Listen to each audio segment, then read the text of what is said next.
Before a pilot or passenger can get in and fly in one of these aerobatic airplanes, they need to first put on a parachute. The chase continued here on County Road P and ended less than a mile away from Flambeau School. Judy, here at UW-Eau Claire, the financial aid office says the average debt load for students who graduated this past May who took out loans was $22,000. The impact on taxpayers is sizable, but the superintendent says a quality education is what is at stake for kids. We joined Skywarn 13 meteorologist Matt Hoffman in the weather lab. He's been keeping an eye on this storm for us. And are we finally going to get our first big winter storm? Some kids in Prairie du Chien got the entire afternoon off. Classes were canceled at 12:30 today due to extreme heat. A night the DNR says was the deadliest crash in Wisconsin in more than a decade. By day, Mary teaches middle school Phi-Ed, but by night, she works at Shields Customer Service. Just a simple run along this bike path that hugs the river would likely be out of the question for someone that suffers from a cold allergy. Engineers say this new tower is built differently from the one in the 1960s. All the meteorologists are excited because they've been bored this winter. Just a bit.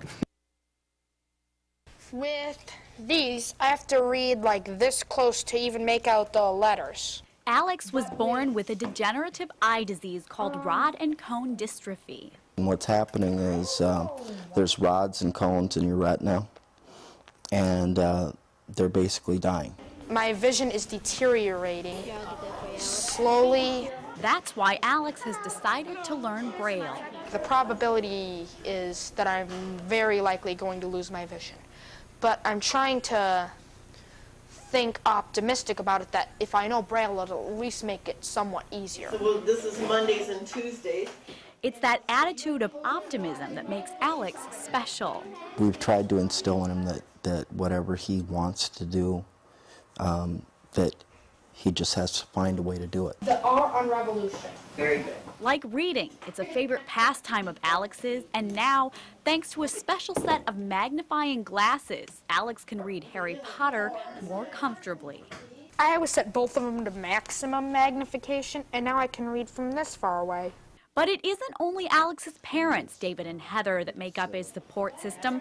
Friends and teachers have also stepped up to the plate and have found they are learning just as much from him as they are teaching. They always have told us that teachers have to be flexible. This has been the ultimate of always being flexible, just being ready for changes and listening to what he has to say. I'm going to say that I don't think it should be capitalized. I think he taught the whole class that you need patience to work and that it's maybe harder for him to do stuff that we do, so he does it in different ways. An important lesson, but in a way Alex has prepared his parents for an even tougher lesson. David and Heather's youngest son, Jacob, was also born with autism and shares the same degenerative eye disease with his older brother. It's something that at first, we're really sad about it and everything, but now it's just like it's just part of our reality. A reality that has taught David to view the world with a different set of lenses. A lot of the things that people think of as handicaps should be looked at a little differently. It makes me feel excellent. Because of his handicaps, he has some strengths that are just unreal. And it's just a joy to be around him. It really is. In Barron, Amelia Cerling, WEAU 13 News.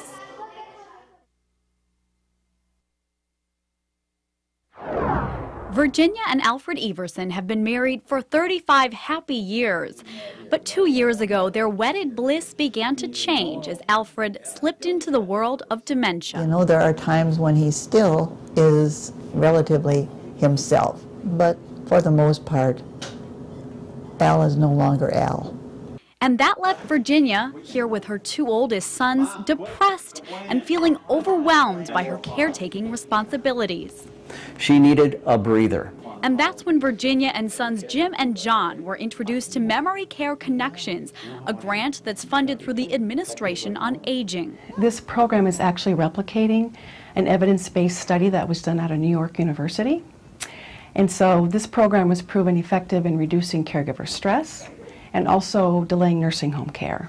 caretakers and their adult family members, usually grown children, have 4 sessions where families learn how to work together to relieve the stress of the caretaker. So we'd be done in a snap. They also talk about available resources, and that's the key to the weight being lifted from Virginia's shoulders. To me, it has meant sort of like taking the pressure off when the pressure is building, and there is a help and release out there. The great thing about this program is the fact that it gives you the ability to work with somebody in the home and not take that jump straight to the nursing facility. Memory Care Connections is a program that's available in 6 area counties, including Eau Claire, Chippewa, Dunn, Barron, and Russ counties. You can call your local Aging and Disability Resource Office to learn more, and we will have much more information on resources that can help on our website, weau.com. Got to be very difficult to see a spouse going through that after being married that long. Well, it's so sad that their stories, and Virginia in this story told me if it hadn't been for the program, she probably would have put her husband in a nursing home earlier. Well, good things that are helping people, especially those families, deal with that. Definitely. All right, thanks a lot, Amelia. Barron 5th grade teachers at Riverview Middle School are doing something brand new this school year. They call it gender-specific classrooms, and they say it's working. WEAU's Amelia Cerling was in Barron this morning and has more, all new at 6. Amelia? Judy, the teachers worked all last year doing research on gender classrooms, and this year they have 1 boy and 1 girl section each for math and reading class. Please follow the laws. Teachers say you can tell when it's a girls' classroom by how clean it is and by what isn't there. Oh, it is so noticeable. The boys tend to drop things. I mean, they come in and it's just wherever it lands. The girls prefer it a little neater. Very good. But what girls' reading teacher Cindy Madsen says is even more noticeable is how both girls and boys respond better when the opposite sex isn't around. I noticed that they are more willing to answer. They will give answers, they'll try things, they'll get up in front of the group and do things. They're more relaxed. What we found over and over again as we questioned the 5th graders was that their self-confidence could bloom when they were surrounded by same-sex peers. I can just focus on my work and I'm not thinking, well, the girls are thinking about this about me and do they think I'm cool and stuff. I'm thinking more about my work. In the classes with boys and girls, you wanted to know the exact answer to raise your hand, but now we can raise our hand and not knowing that we're sure about the answer because we know that there's boys around us and they're going to be fine if we get it wrong. John Lance teaches the boys section of reading and says he hopes next year they can expand the program because he says the benefits are overwhelming. You know, I've seen positive right off the bat with the boys. I mean, I've had less missing work than I've ever had in the past when it comes to the boy class, and that's very rare. The teachers say gender classrooms are especially good for struggling students because those students are more willing to take risks and get the help they need when surrounded by peers of the same sex. In the newsroom, Amelia Cerling, WEAU 13 News. WEAU 13 News starts now with a Skywarn 13 weather alert. As you can see on our Skycam, the winds are howling at this hour, but just wait, a major storm is taking shape for later this week with a winter storm watch for much of our viewing area.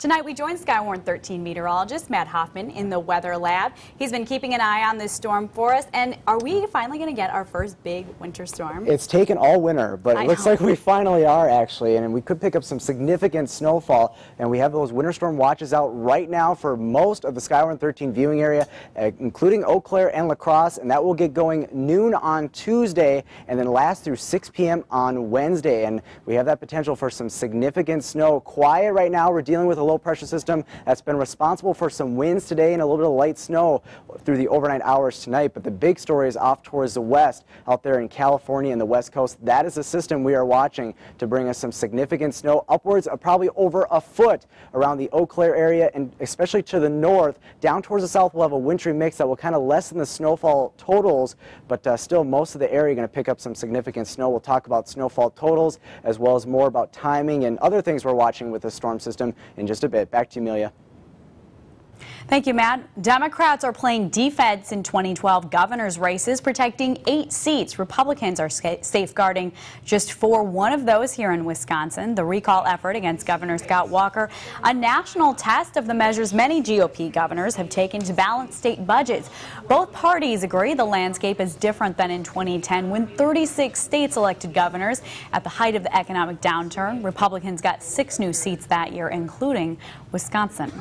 Governor Walker's challenges to the million recall signatures are due just hours from now. Both sides of the aisle are preparing for a recall election, and as Phil Levin reports, there's a big effort underway. Hi, this is Dan. Dan and thousands of others are getting calls today from the Republican Party. And if the recall election were held today for Governor Walker, would you be voting to remove him from office or keep him in office? They're trying to identify supporters, so if there's a recall election, they can call them back and urge them to vote. If there is a recall election, we want to be ready, and so we're just preparing. On Monday, Walker's office will submit challenges to the recall petitions. The petitioners then get 5 days to challenge the challenges. Scott Walker's Tea Party forces have thrown a whole pile of noodles at the wall hoping that something sticks, and we're not going to let them shut down this election. Those against Walker say they've already got hundreds of volunteers signed up to work thousands of hours. We have the volunteers to do it. We have the will to do it. You'll remember from this recall cam that the GAB also completed checks of their own. Our review involves 2 people looking at every single entry on each petition. The GAB finished their own look over Walker's petitions last week. Now they'll compare what they found with what Walker's office submits. Problems like whether someone really lives at the address they wrote. It requires them to do a little investigation beyond what's on the face of the petition. Between Walker and the GAB, they'll need to nix 400,000 names to stop a recall. So what happens if the quota outnumbers the challenges? If they don't file enough challenges to raise the threshold, we'll still evaluate them. The question will be, how far do we go with those challenges? Groups like the Tea Party-backed Verify the Recall are finishing their challenges too. Since they're not affiliated with Walker, the GAB doesn't even have to use their data, but they will anyways. Still, Kennedy has his concerns. They're also measuring against databases that, like the White Pages database and death records and things like that, that may or may not be as accurate information as we have. But while the GAB evaluates the petition questions, there's no doubt both parties are preparing for an election. People have called for this election, and we're not going to let Scott Walker delay it. I'm with the Republican Party of Wisconsin. I imagine these rooms will be very full if there's definitely a recall election. We've already got elections in April, August, and November. The GAB says they don't know yet when a recall primary might take place, but it would not be before April 24th. Wisconsin's Treasury Secretary made the ultimate campaign promise: elect him and he would try to fire himself. Kurt Schuler drafted a bill that would eliminate both his position and the office of the Secretary of State. An Assembly committee passed the amendment in October, but it's gone nowhere. Now Schuler is making one more attempt. He pressed lawmakers this week to move on the amendment, saying taxpayers could be subjected to another election for the offices in 2014. 7 people are safe after being rescued from an ice floe in Green Bay early this morning. The Wisconsin DNR reported several people were stranded around 6:45 this morning. The people had been fishing on a piece of ice that broke offshore and began floating away into open water. Fire crews used boats to rescue the people from the ice. No one was hurt. 2 teenagers are hurt in an early morning crash on Interstate 90. The Wisconsin State Patrol says the crash happened just after 6 o'clock this morning near Tomah. Troopers say the 19-year-old female driver left the roadway and went down an embankment. She had non-life-threatening injuries. The 18-year-old male passenger was thrown from the car. He was taken to the hospital with life-threatening injuries. If you're serious about a state wolf hunt, here's your chance to sound off on a Republican bill. The bill would establish a wolf hunting and trapping season running from mid-October through the end of February. The DNR would be allowed to limit licenses and award them to applicants who build up preference points. Hunters could use bait and dogs and could hunt at night. The public hearing is set for Tuesday morning at the state capitol. Competing in the Special Olympics is a dream come true for many local athletes. As WEAU's Aaron Dimmick was there as more than 1,000 people jumped into freezing Half Moon Lake to keep that dream alive. I thought this is a rush of adrenaline, just wanted to get out of there right away. This is the 3rd year I've done it, but it's still cold. Gargamel and a team of Smurfs, just a few of the 1,200 people to take the big plunge into icy Half Moon Lake Sunday afternoon. Every year they're challenged to figure out what costume to come up with this year, and it seems like we're always tapping into new volunteers, new people who are donating and raising money. Organizer Karen Kraus says money raised at this year's event well over $150,000. Some familiar faces from WEAU 13 News lent their costume judging and emceeing talents to the event. Kraus says the Special Olympics is a cause many people in the Chippewa Valley have rallied around. Everyone in some way has been affected by a Special Olympics athlete. Whether you work with them, whether you see them, whether they're in your family, they're just a very vital part of the community. My grandma also taught Special Olympics, so it's really important to me. It's a big deal. I was really happy about this. Organizers say money raised by plungers will go directly to athletes in our area who participate in the Special Olympics. This is helping pay for the facility fees, this is helping pay for uniforms and equipment, all of those things that help the athletes train and compete year-round. A Special Olympics athlete in bowling, basketball, and track, Greg Kettleson says he appreciates the support. We need a lot of things for like our trips and our different state tournaments and our different uniforms because it costs a lot of money. In Eau Claire, Aaron Dimmick, WEAU 13 News. Organizers with Special Olympics say they raised roughly $162,000 today. That's about $10,000 more than their goal. And congrats to them. It was some really cool costumes, but around mid-afternoon, you really felt the wind pick up. Well, it wasn't too bad. It was very mild. It was mild, but then colder. once the wind got there, it started getting colder. Yeah, we had gusts close to 40 miles per hour here in Eau Claire, 50 miles per hour towards La Crosse. So it was blustery, and those winds will continue tonight. Let's take a look at high temperatures today. Hope you enjoyed today as far as the temperatures go. May have not really cared for the wind, though. 51 degrees in La Crosse, 45 was the high temperature here in Eau Claire, so very mild. But on the backside of this low pressure system, some colder air, so tomorrow temperatures will drop a good 10-15 degrees across much of the area. We have a little bit of light snow as the colder air kind of funnels in. And just very light, some flurries tracking across northern portions of the viewing area and starting to get into the Chippewa Valley and Eau Claire, reporting a few flakes right now at the Chippewa Valley Regional Airport. This will move through a dusting at most, not really anticipating anything in the way of accumulation. Big story tonight will be the winds. Still very windy out there. These are sustained winds, 20 miles per hour in Eau Claire, 15 miles per hour for you folks in Baldwin, down towards the south, 14 miles per hour in La Crosse. So blustery everywhere you look, and that will continue through the morning hours. And then as we go through the day tomorrow, actually becoming a lot more comfortable. The winds will die down, and actually some sunshine by the time we get towards tomorrow afternoon. So not too bad. A day of quiet before the bigger storm gets here Tuesday on to Wednesday. Temperatures right now 30 in Medford, 30 in Eau Claire, 32 in Black River Falls, and 28 in Winona. So temperatures dropping into the lower 20s, very similar to what we saw this morning, actually. Winter storm watch again from noon on Tuesday through 6 p.m. on Wednesday for pretty much the entire Skywarn 13 viewing area and off into Minnesota as well. And even further west are blizzard watches. So that's kind of the storm that we're dealing with here. So as you can see, as we put this into motion, Skycast, things will be quiet tomorrow. The winds will die down, and as we get towards the noon hour, you can see pretty good across the area. High pressure settling in, and I think as we get to the afternoon, we'll actually see decreasing clouds. We'll see a period of sunshine, much like what we saw yesterday on Saturday with the sunshine later in the day, but then clouds will increase as we go on into Monday evening as the storm system starts to advance into the area. By the time we get towards Tuesday evening, we'll start to see the snow work into western Wisconsin. Now, there's still some timing differences with this low pressure system. Some models actually have the snow starting relatively after about the noon hour, and then others more into the evening, but the heaviest of snow will fall Tuesday night and then on to the very early portions of Wednesday morning, so that Wednesday commute in the morning could be pretty rough out there.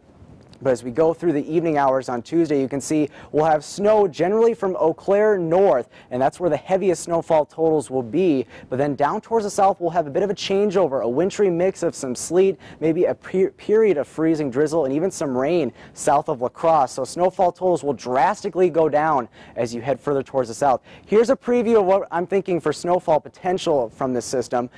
around Eau Claire, 6 to 12 inches. I know that's quite a spread, but we still have another day to watch the storm system. But Mark may actually bring these down just a little bit. I watched a model here that came in just recently, and that one is showing a little bit more in the way of snow for Eau Claire. But down towards the south, notice how it really drops off. By the time you get towards La Crosse, only 1 to 3 inches. So stay tuned. We're not quite set with this one, but looking like significant snow for much of the viewing area. Tonight, 22 degrees, cloudy and windy, some scattered flurries. Then for tomorrow, 29 degrees, clouds will be on the decrease. A colder day though. And then there's that system. Tuesday into Wednesday, it will be breezy as well.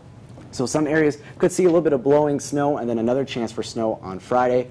We have it covered online on 24/7 weather, and then Mark is in tomorrow and Darren's in the afternoon. And we'll have an update on this very interesting system to end the month. You guys will be watching it very closely. Very busy, all of a sudden. Yeah, I know. Yes. All right, well, thank you, Matt.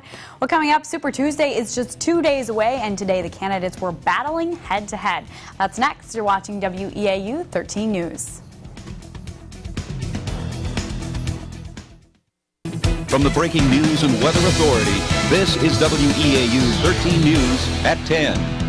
As of tonight, thousands of record breakers across the country as winter makes a no-show this year. For 3 days in a row, thermometers hit the 80-degree mark here in Wisconsin.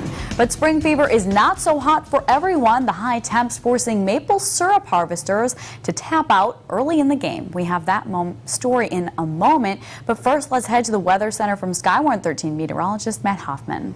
Thanks, Amelia. Yeah, it's just incredible. And it's not just us, it's all across the nation. We are seeing these record-setting temperatures, and it's just going to be a historic March across the country. Take a look at this graphic. These are the highs today. 83 in Omaha, 85 in Pierre, 79 in the Twin Cities, 79 in International Falls. It's known as the icebox of the nation. But here are the normals for this time of the year, or for today. 36 is the average high for today in International Falls.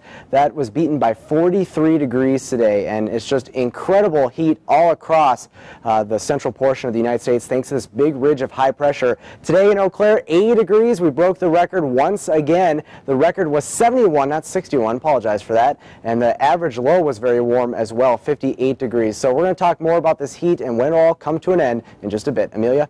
All right, thanks, Matt. Well, back to our top story tonight. The warm weather is creating a sticky situation for local maple syrup producers who rely on cool spring temperatures to draw sap from maple trees. WEAU's Aaron Dimmick was in Cadott today, where a producer says it's had its worst year in decades. The Roth family has been operating the Roth sugar bush outside Cadott since 1956, taking sap from maple trees each spring and turning it into maple syrup. This year is a rare year. This is probably the worst year in the last 40 years. Peter Roth says ideal conditions for drawing sap is 40 to 50 degrees during the day and in the 20s at night. He says the harvest starts in February and sometimes lasts until May. We just can't go 80 during the day and 55 at night.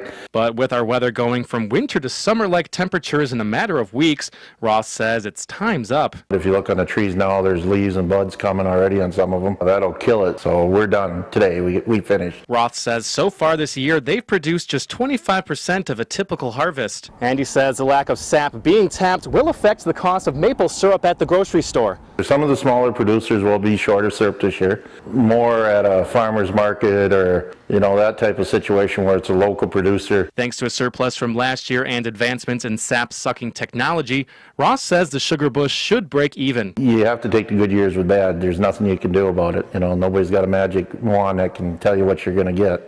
In Cadott, Aaron Dimmick, WEAU 13 News.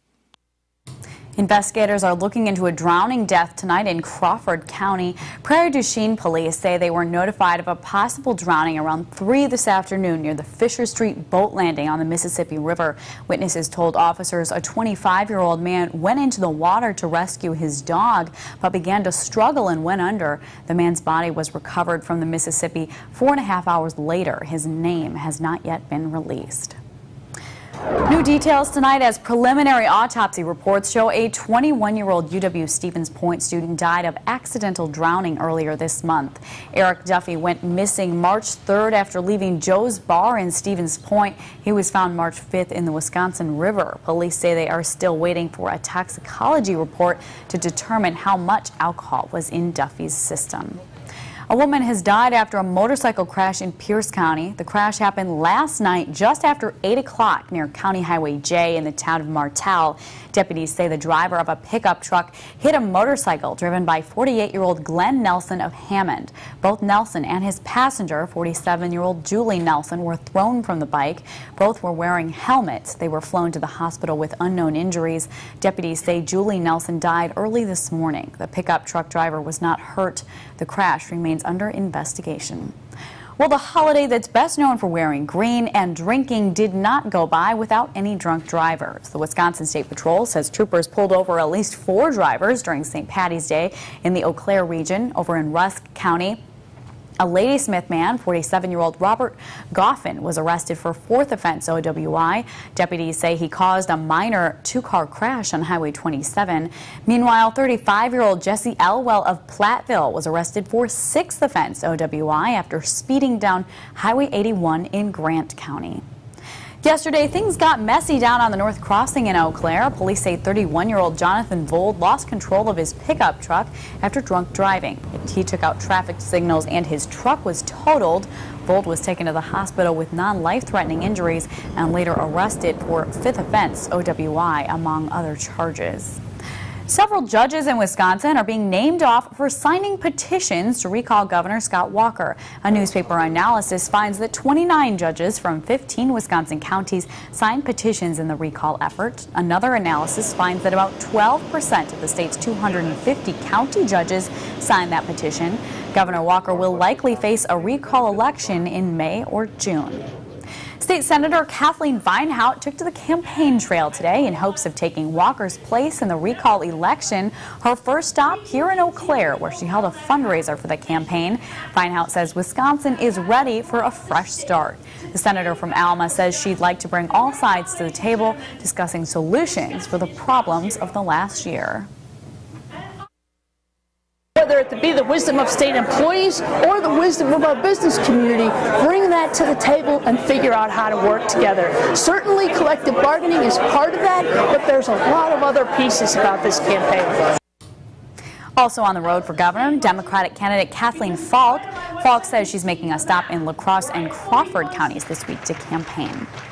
Green Bay Packer fans will have another reason to cheer tomorrow as all-time leading receiver Donald Driver makes his debut on the new season of Dancing with the Stars. The 4-time Pro Bowl receiver is partnered with Peter Murgatroyd, who says that Driver's years of study on the field and in the video room will help him.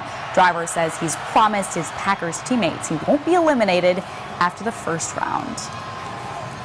Happy Wednesday! One little boy is getting his dream come true, a trip to Walt Disney World Resort. 7-year-old Grayson Tibbetts of Eau Claire has been living with a rare heart condition called subaortic stenosis. Today, Make-A-Wish Wisconsin threw him a big Wish Day party at Cold Stone Creamery in Eau Claire, complete with life-size Disney characters from Pixar's movie Cars. Grayson's mom says he's been asking to go to Disney World for some time now. He's so excited to go. He's been asking, when are we going, and to try to hide it from him has been really hard. Grayson and his family are leaving for Disney World this Thursday, and he'll probably recognize the weather because it'll feel like basically what it feels like here. I know. Like for people who have gone out for spring break usually around this time, we don't even need to go anywhere. Oh, I know. Like Florida out there. A staycation is just fine. Basically, it's just incredible. The more record heat is on the way, although it will be getting a little bit cooler as we head through the next couple days, and rain's on the way.